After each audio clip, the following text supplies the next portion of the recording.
Bonjour à tous, donc voilà je me présente, Nicolas Enderschit, donc fondateur de l'écurie NH Motorsport. Donc je fais quelques vidéos aujourd'hui. Alors le but c'est de faire une vidange parce que je valide mon CAP mécanique automobile. J'ai beaucoup de diplômes industriels, donc Bac Pro, électrotech, ensuite BTS maintenance, les diplômes fédéraux à la FFSA, commissaire technique B, qui sont valides en FIA. Donc voilà. Mais aujourd'hui, le but, c'est de montrer à mon professeur comment je fais une vidange en respectant les règles de sécurité, les règles techniques. Donc c'est très scolaire. C'est une vidéo vraiment scolaire. Mais le but, c'est de montrer que je travaille dans les règles de l'art. Et ça fera aussi une vidéo pour ceux qui veulent un jour vidanger un poids lourd ou une voiture. Ça marche pareil.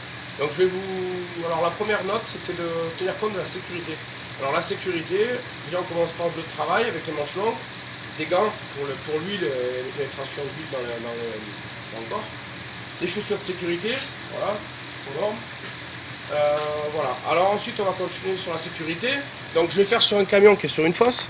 Mais je vais vous montrer que voilà, si jamais je le faisais sur cette voiture par exemple, une Ford Escort, RS Turbo, je mets les chandelles au châssis, bien calées, bien centrées. Pareil l'autre côté. Voilà.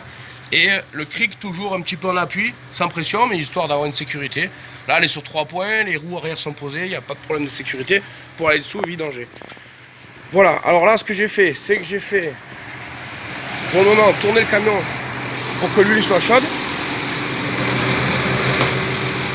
Je vais couper le moteur pour qu'on s'entende. Voilà. Moteur coupé, l'huile est chaude pour comme ça elle sera plus fluide pour la vidange. Je me mets en sécurité en coupant le court-circuit. Voilà. Donc voilà, donc aujourd'hui je travaille sur une fosse. Donc il n'y a pas de souci avec le premium pour aller accéder au moteur. Voilà, on est largement bon. Alors ce qu'il faut tenir compte dans une vidange, la première des choses. Première chose, tenir compte du matériel qu'il nous faut. Donc il y a 2 filtres à gasoil. Donc je les ai commandés, je les ai reçus, j'ai tout le matériel. Qu'est-ce qu'on prend aussi qu'il ne faut pas oublier pour les vidanges? Le bouchon. Voilà. Ensuite, pas le bouchon, pardon, le joint. S'assurer qu'on a tout le matériel. Donc au matériel, il va me falloir une clé à filtre, à sangle. Pour les poids lourds, c'est ce qu'il faut. Mais les voitures aussi. Et il me faudra cette clé-là.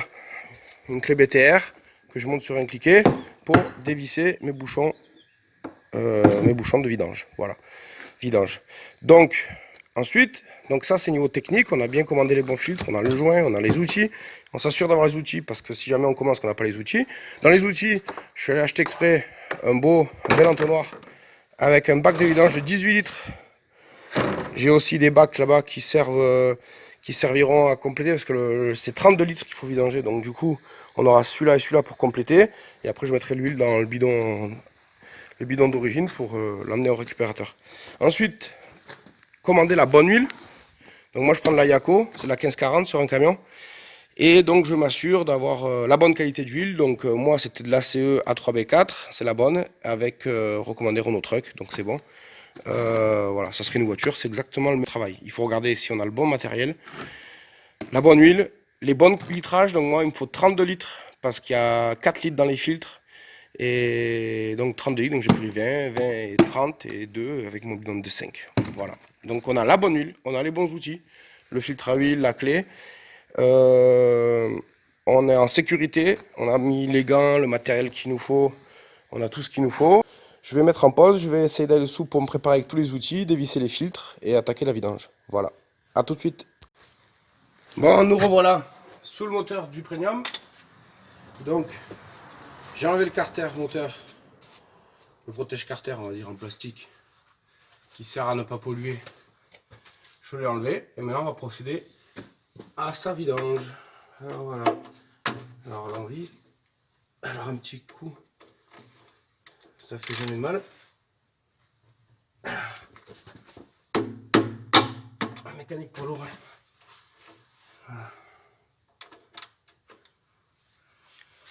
Voilà.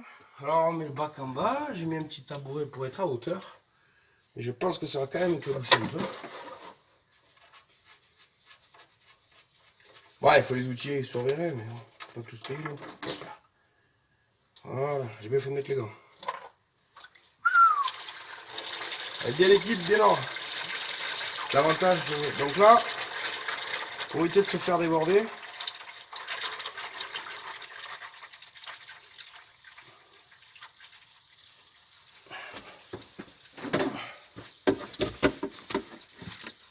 hop, un deuxième bac. Il y en aura un peu moins.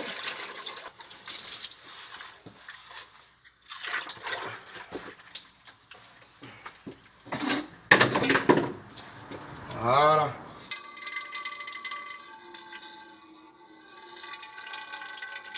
J'avais prévu des bacs. Et bien heureusement.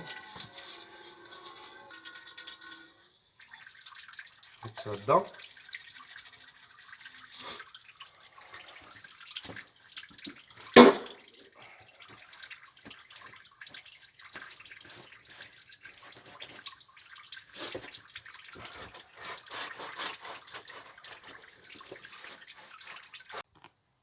Voilà, nous voilà sous le premium. Donc j'ai fait un filtre déjà. La vidéo n'a pas fonctionné. Mais ça tombe bien, il y en a deux. Donc voilà. Donc le premier filtre, c'était bien le 50, 10, 55, 600. Mais c'est Renault Truck qui me l'a donné en prenant ma carte grise. Donc ils doivent savoir ce qu'ils font. Ouais, c'est les mêmes. C'est les mêmes. Ouais, c'est exactement les mêmes, mais même pas tout pareil. C'est les mêmes. Bon, écoute. C'est Renault Truck qui a fait le travail de me donner mon matériel. On va leur faire confiance. Renault Truck Le Mans, ils sont super. Et oui, parce qu'on était au circuit du Mans, on est tombé en panne. On a se dépanné chez Renault Truck, une panne de merde, qui n'a rien à voir avec la fiabilité du camion, mais plutôt avec le chauffeur. Et Renault Truck nous a bien dépanné.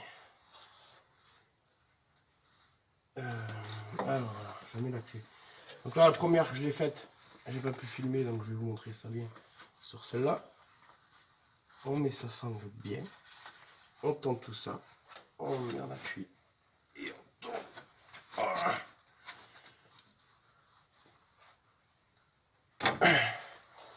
Alors j'ai mis les gars adéquats parce que là c'est mal fait. Je ne comprends pas pourquoi ça coule autant. Alors je sais que le filtre est plein, mais ça vidange à mon avis en même temps. Voilà.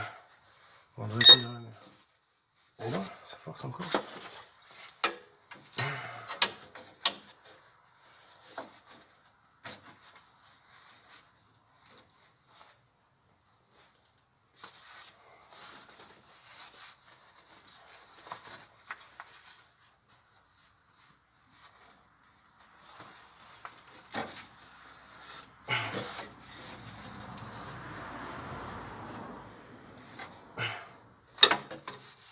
Voilà, c'est bon.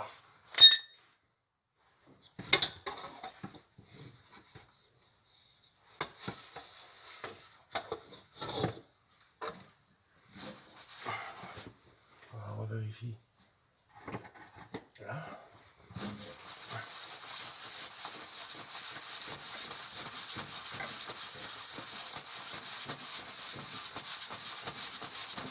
On ne l'aime pas, c'est quelque chose.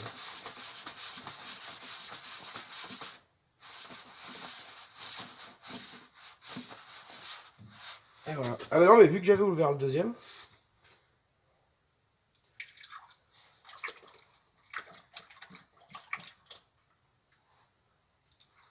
le premier, pardon, ça a vidangé toute la conduite.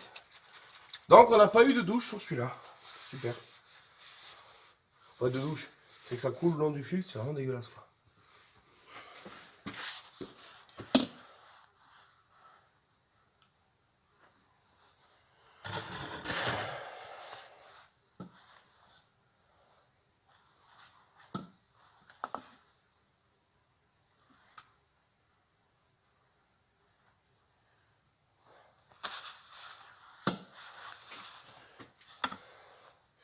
Donc là, je vais essayer de me filmer en même temps que je fais ça. Voilà, on est vers la... Ok, on devrait me voir là. Ok, donc là, ce que je vais regarder, vu que c'est pas une référence, mais bon, comme je disais, c'est vraiment Truck qui m'a filé ça avec ma carte grise et tout, j'étais sur place. Ils ont bien retrouvé mon tracteur dans leur logiciel, donc il n'y a pas de raison. Surtout qu'il est suivi chez Renault. Il était avant qu'on soit chez moi. Je vais constater la taille pour être sûr. Bon, je suis dans la fosse, le mieux c'est de le faire atelier, mais comme il faut que je filme. Bon, c'est bon, les plans de joints sont identiques. Les plans de joints sont identiques. Nickel. On n'aurait pas de mauvaise surprise. La taille en longueur, c'est parfait.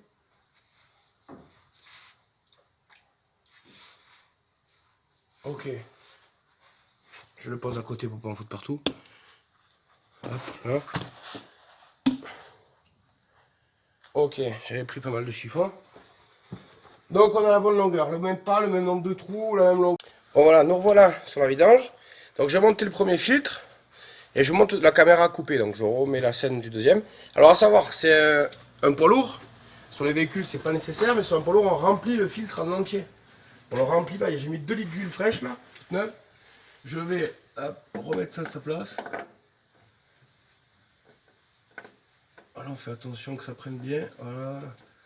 Donc ouais, on remplit en entier. Pourquoi? Parce que déjà ça fait 4 litres d'huile.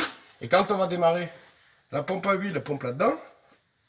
Et si on démarre en attendant qu'il y ait 4 litres qui se remplissent, le turbo là-bas il va tourner à sec, sans lubrification. Le vilebrequin, bon il est immergé, mais la culasse, pas bien. Puisque c'est la pompe qui alimente la culasse en haut. En tout cas voilà, il faut remplir les filtres pour que quand on démarre, on remplisse la pompe à huile, elle pompe directement là-dedans. Donc on les serre à la main, sans outil. Je fais quand même un bon serrage, faut pas déconner. Les plans de joint sont bien graissés. D'ailleurs en mettant de l'huile, ça les a lubrifiés de l'huile neuve. C'est le joint et son plan de joint qui va être forcément par contact. Pourquoi? Pas que le joint sèche et vienne se coller et que ça soit impossible à défaire. Ça arrive à plusieurs personnes, notamment un copain à moi. Je peux vous dire que c'est pas drôle de démonter un joint collé. Bon, allez, moi c'est bon. Voilà. Les serrages sont bons, j'ai confiance. Maintenant, on va les remplir au niveau d'huile. Donc, j'ai rouvert entre temps le carter. J'ai monté mon joint neuf sur mon écrou de joint. Et je vais le remonter. Bon, j'ai laissé un bon 20 minutes ouvert le carter pour que ça vidange à fond. Voilà. La clé, alors la clé elle est devant le téléphone, mince. On va essayer de ne pas faire tomber tout ça. C'est bon. Minutieux. Et là, on va serrer tout ça. Là. Alors, pour le serrage, normalement, il y a un couple dynamométrique. Je ne le connais pas, mais par expérience, tac, c'est serré. Voilà. J'ai mis un petit coup. Je vais mettre un petit coup de nettoyant frein. Après, avant de monter le carter. Parce qu'il est en haut, je vais pas envie de me sortir de la fosse en pleine vidéo. Donc voilà, on nettoie tout ça. Voilà, c'est tout propre. Voilà, je mettrai un petit coup de nettoyant frein pour que ça soit bien propre après. Voilà, mon joint neuf, ma bague d'étanchéité. Tac, voilà. Bon allez, je vais faire le remplissage. Voilà, nous voilà sur la vidange. Donc là on fait le remplissage. Donc un entonnoir, comme sur les voitures, hein, on fait un entonnoir. Je vais l'accrocher là sur une tresse de masse assez costaud. Je lui donne un peu d'angle pour pas que ça dégouline à côté. J'ai mis un chiffon au cas où. Hein, parce que le remplissage, si d'un coup, parce que vu que je porte un bidon assez lourd, et bien, il y a un risque que ça m'emporte.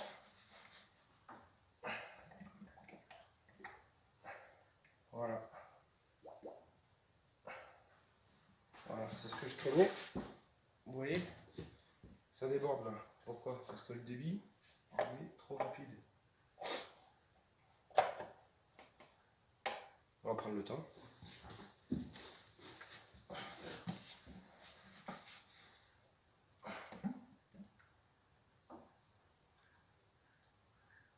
Il faut surveiller, c'est tout. Hop. Voilà, quand je vois que ça démarre.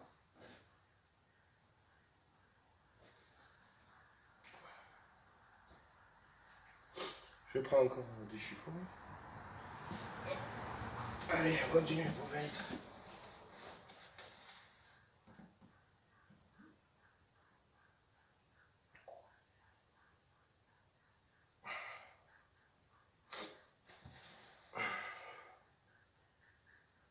J'attends lui de tomber en carter. C'est bon ça.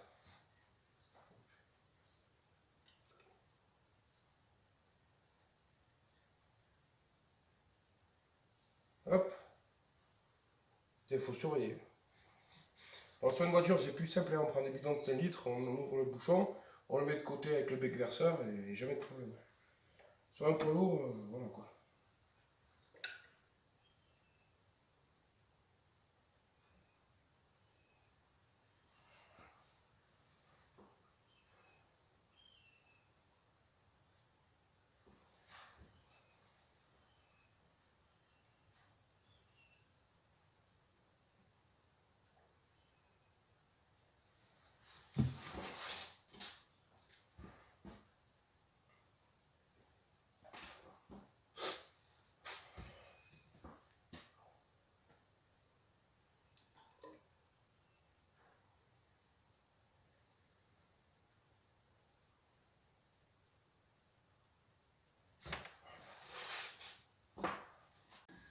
Bon voilà, nous nous retrouvons pour la fin de cette vidéo vidange.